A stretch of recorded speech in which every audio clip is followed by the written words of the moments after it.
Dan kita akan segera masuk dalam pemberitaan firman Tuhan. Saya ingin kita membaca secara bersama Mazmur 18 ayat 30 atau di dalam Alkitab ayat 31. Mazmur 18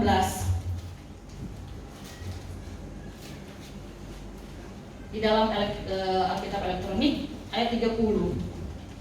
Di dalam hitungan yang ketiga, kalau sudah dapat, baik, kita bersama-sama berdiri. Diawali dengan kata adapun Allah.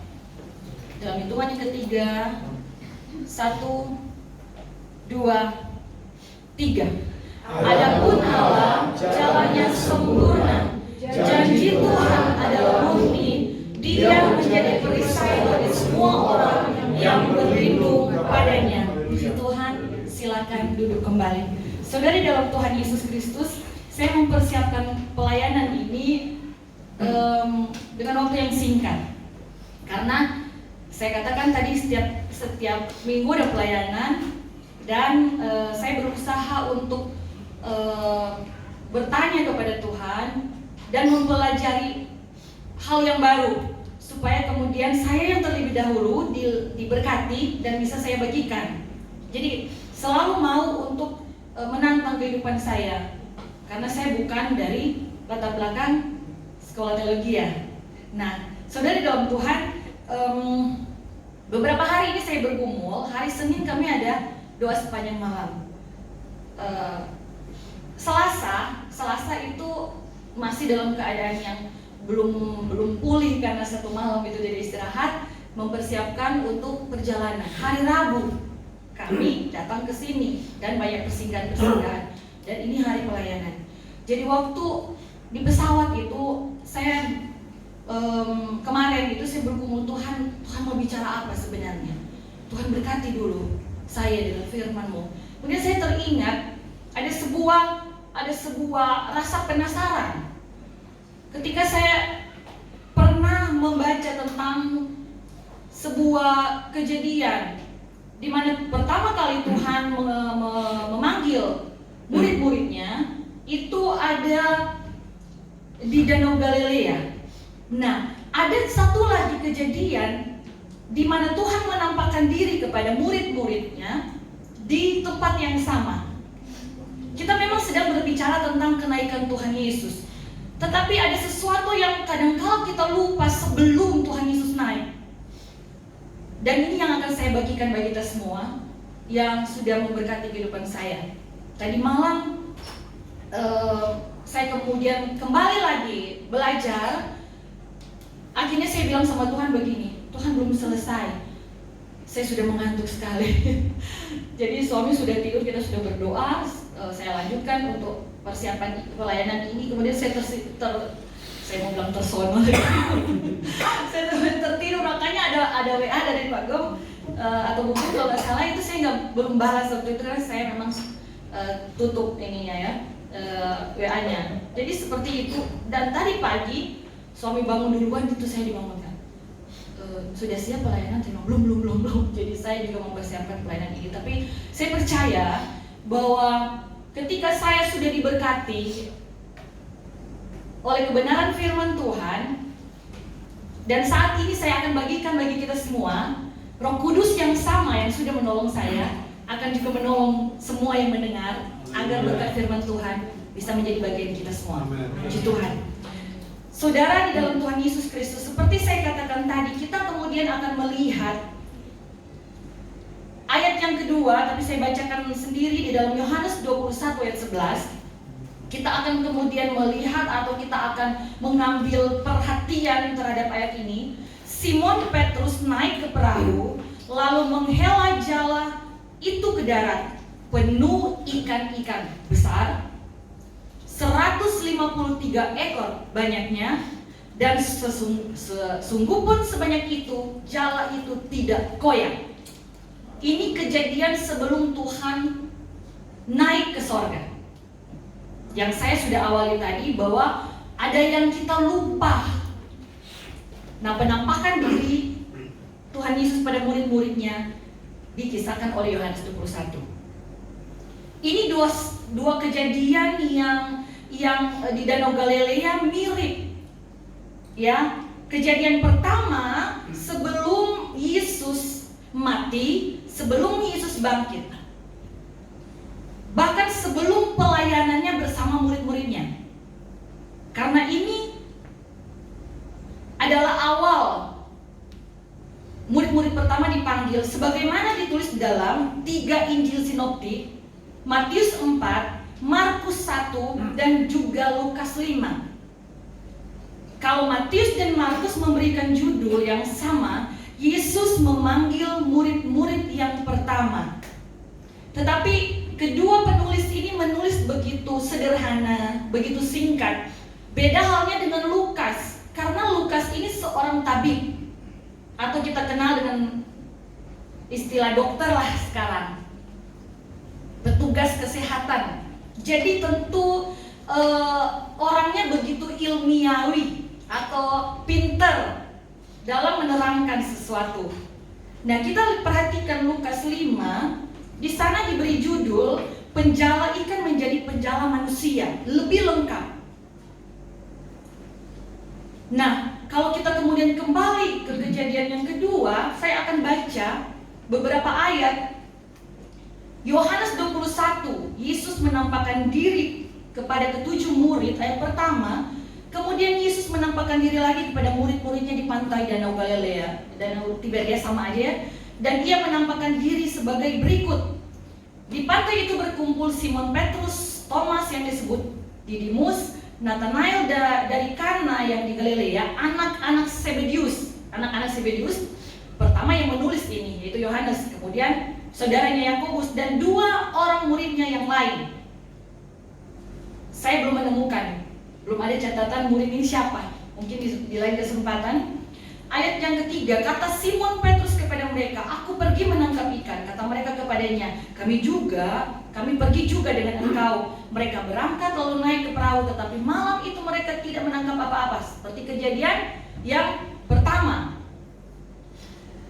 Ketika hari mulai siang, ayat 4, Yesus berdiri di pantai. Akan tetapi murid-murid itu tidak tahu bahwa itu adalah Yesus. Kata Yesus kepada mereka, hai anak-anak, adakah kamu mempunyai lauk pauk? Dalam terjemahan bahasa Inggris dikatakan fish atau food, ikan atau makanan lah. Jawab mereka, tidak ada. Terjemahan lain juga bilang belum. Ayat 6, maka kata Yesus kepada mereka, tebarkanlah jalamu ke sebelah kanan perahu, maka kamu akan peroleh. Lalu mereka menebarkannya dan mereka tidak dapat menarik lagi karena banyaknya ikan. Hal pertama yang kita akan lihat di sini, saudara di dalam Tuhan, kalau pada kejadian yang pertama ketika Yesus memanggil murid-murid yang pertama, itu hal yang sama, banyak ikan. Tetapi tidak dikatakan di sebelah kanan. Jadi mereka disuruh untuk ke tempat yang lebih dalam. Tetapi satu hal yang ingin saya bagikan kepada kita semua, yang pertama, ke kanan perahu itu bicara tentang detail. Arahan yang lebih spesifik. Saya dan saudara dipanggil sebagai anak Tuhan.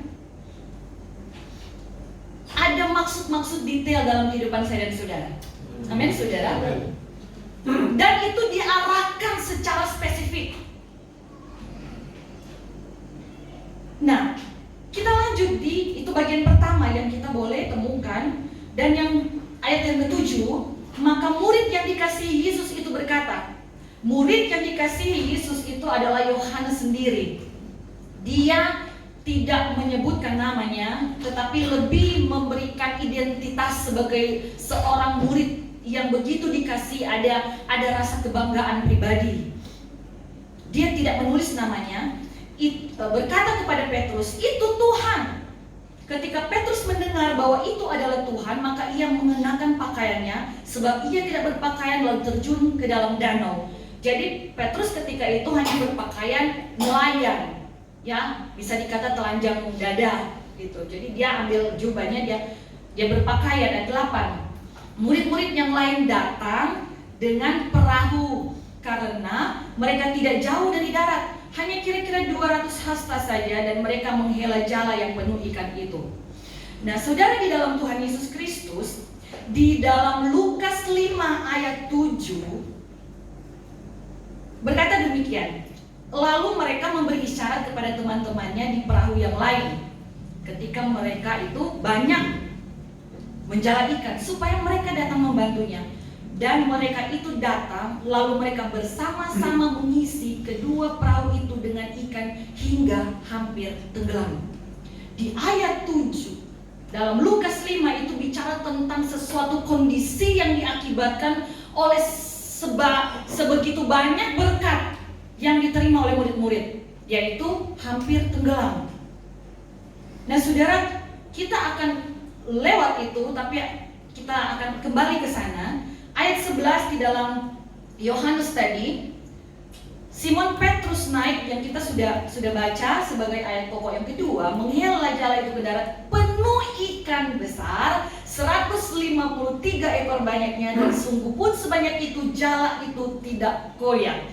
Dan kita akan bandingkan dalam Lukas 5 ayat 6. Dan setelah mereka melakukannya, mereka menangkap sejumlah besar ikan sehingga jala mereka mulai goyang. Ada sebuah perbandingan yang begitu sebenarnya bertolak belakang sekali, saudara. Yang ini kemudian membuat saya untuk saya katakan tadi penasaran. Tuhan, apa sih maksud Tuhan?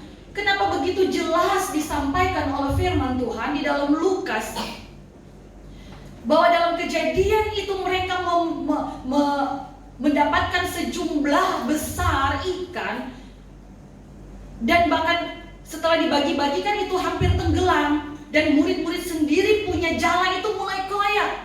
Kenapa di dalam Yohanes itu tidak tercatat sedemikian? Malah hal yang berbeda, saudara. Karena di Yohanes bilang bahwa jala itu tidak koyak. Saudara, di dalam Tuhan Yesus Kristus, hal yang kedua, mari kita perhatikan bahwa yang didapat ketika Yesus menampakkan diri di Danau Galilea itu 153 ekor yang mereka jala. Ini artinya apa? Dihitung. Amin, saudara. Pertama tadi kita bicara tentang detail, tentang arahan yang begitu terfokus supaya kita mengambil perhatian dan mengerti bahwa ada tanggung jawab secara pribadi yang Tuhan percayakan kepada kita, dan kita diarahkan untuk itu. Yang kedua, kita melihat bahwa ada sejumlah 153 ekor yang mereka dapatkan.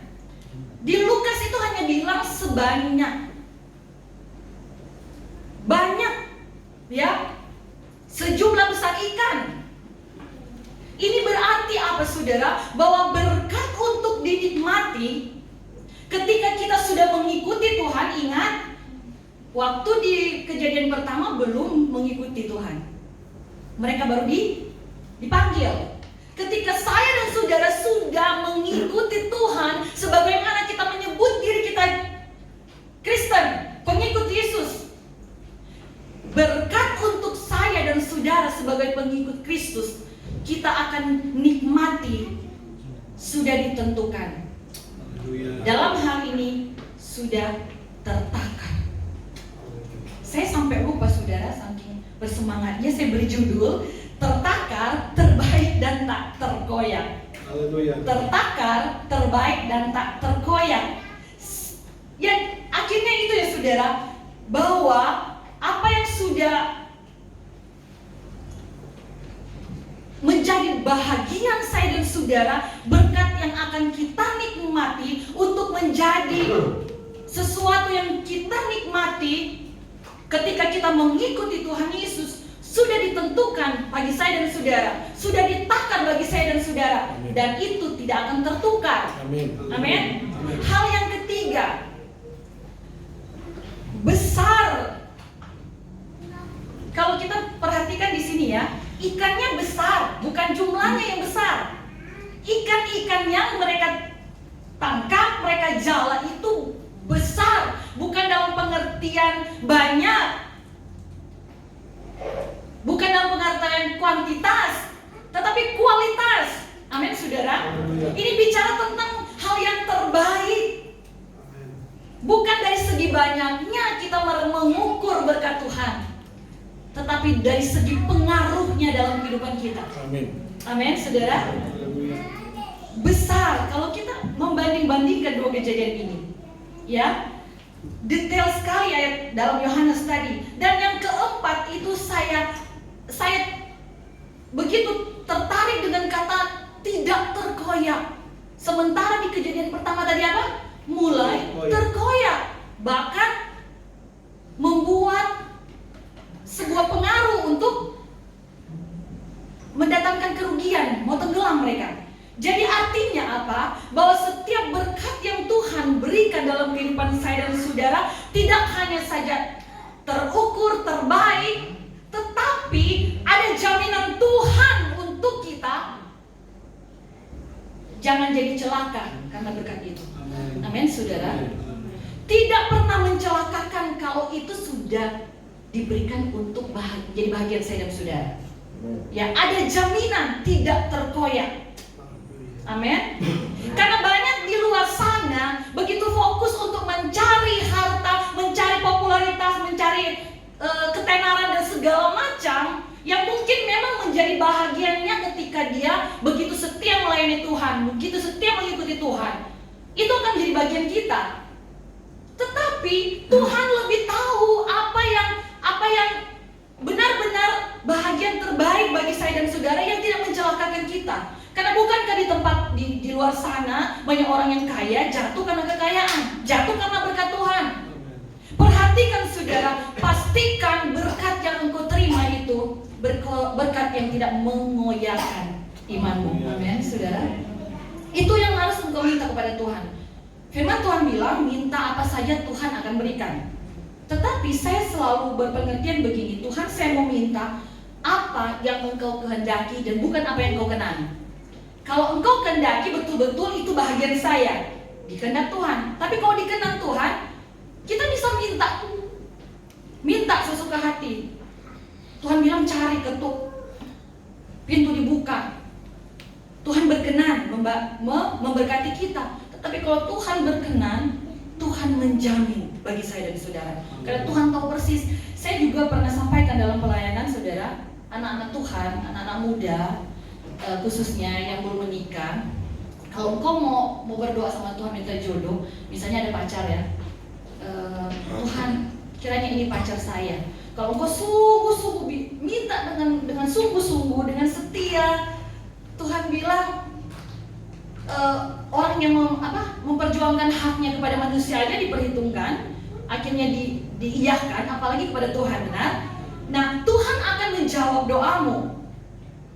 Tetapi kalau itu hanya sekedar Tuhan berkenan menjawab, saudara di dalam Tuhan, anak-anak muda, jodohmu itu engkau akan terima sebagai jawaban doa, tetapi tanggung jawab atau resikomu sendiri.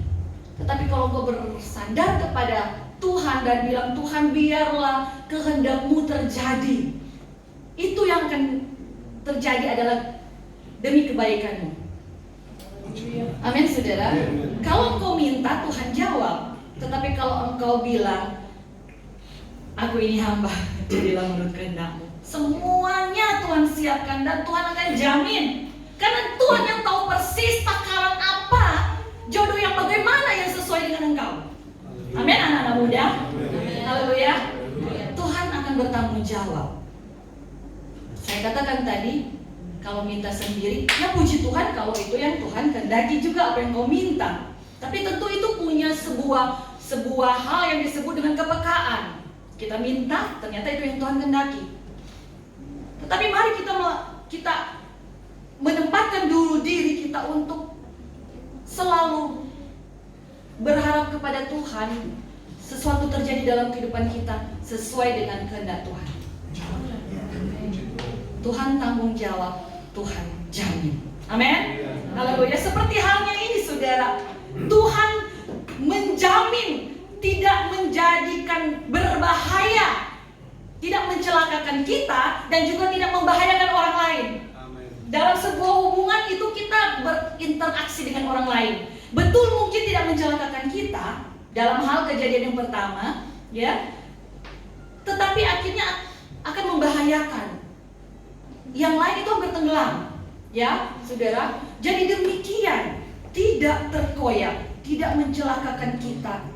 Ada masa depan penuh dengan harapan dan tidak juga membahayakan orang lain.